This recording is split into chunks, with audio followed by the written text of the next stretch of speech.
E aí galera, tudo bem com vocês? Sejam muito bem-vindos ao nosso canal TechnoMais.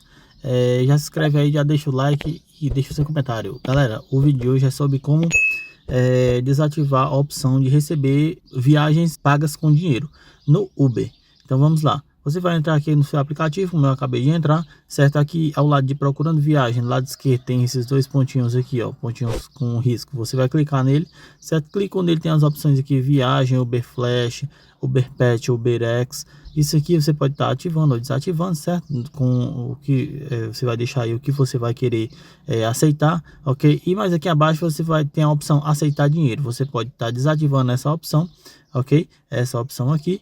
E você não vai estar mais aceitando viagens com pagamento em dinheiro físico, certo? Ou Pix. Valeu, pessoal. Vocês vão aceitar apenas as viagens pagas no aplicativo, certo? Valeu, é nóis.